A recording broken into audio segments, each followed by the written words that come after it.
Welcome to Clarence Media's Candidate Q&A. Today I'm joined by Maclean's Peter Hanson. Thank you for joining us. Thank you, John.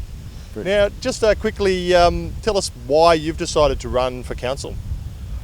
Well, I'm probably redundant already. I was concerned about the vision toward a future, a healthful region with a healthful river and a viable fishing industry, and I thought that there was a big blockage in the council that wasn't allowing any real anything but the idea that bulldozing things was employment, that was just a job was employment, whereas actually employment is a real product of schooling, an opportunity through there. This bullying in schools, that's a difficulty for many to actually get attached. Okay, so as you sort of alluded to, there's only 4 of the current councillors running for council.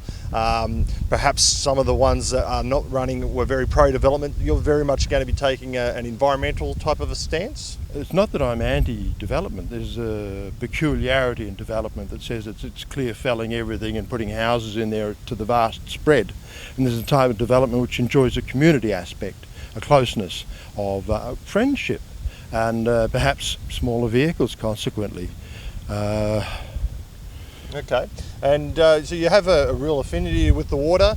Peter was a head of the river champion in his early days. Obviously the river you think is central to the Clarence Valley, central to everything. It's always been a necessity in everyone's lives, is the water, and a good quality and a quantity as we have here is the greatest asset one can hope for. It's recreation, food, source of food, and even with the declining fishing industry here and much fish being imported for consumption, it is yet productive. We're watching boats being pulled up on the riverbank and decommissioned, burned, losing bits of heritage boatcraft also, without consideration.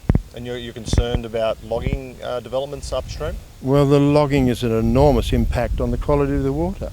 From the March floods, we've had months of filthy water in Maclean, and off the coast the water's been very green, which is a sign of nutrient in the water, which is ancient nitrates, I believe, which probably are fostering the jellyfish more than anything.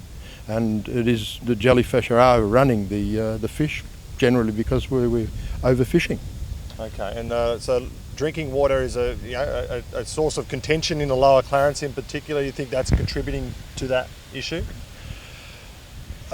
Drinking water has always been a point of contention. I think Adam and Eve, their sons, Cain and Abel, who had the big problem with the quality of water, and that's some thousands of years ago, and the Sahara Desert's now there where they were fighting. So we haven't resolved that one yet, and I don't think religion's getting its philosophical message out there as much as it's do it our way, finger wagging. So quality, yeah, absolutely, quality of water. We can last into the future, even with problems with overheating and things, if there's a viable quantity of water around, at least for agriculture, even if we're not eating meat. And they say that the meat requires so much water to produce than vegetables. Yeah, well, there's, all right, so I guess you've obviously got some clear views and about how things should operate. What change do you think you can bring to council? I don't know that I can actually individually bring much change. It's a matter of persuasion.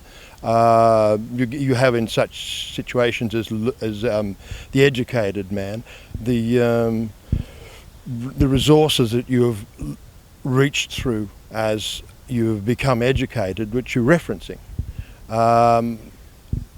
So argument, persuasion, the ability to elucidate, to make a familiar recognisability in an argument that others can look into, rather than what's the opposite? Everyone in their own boat and barging around saying, "I know what's best." Mm-hmm. Discussion. Yep. It's everything. Ongoing dialogue. Yep. Yeah. Okay. All right. Well, any closing words? Why people should vote for Peter Hanson on Saturday, December the 4th? Just get a capable bunch of people together this time, please, so that we have a future prospect in here that is environmentally aware, looking toward the future, without the poisons of the river's potential from high up in the ranges where you don't see it. All you're worried about is the next door neighbour in town here, and you eat the food from the farms, and then you fight with the farmers, apparently. It's a big last word. Yeah. Okay. All right. Well, good luck, Peter. Nice to have a chat with you, mate. Thank you very much, Bill. Wonderful of you to invite me.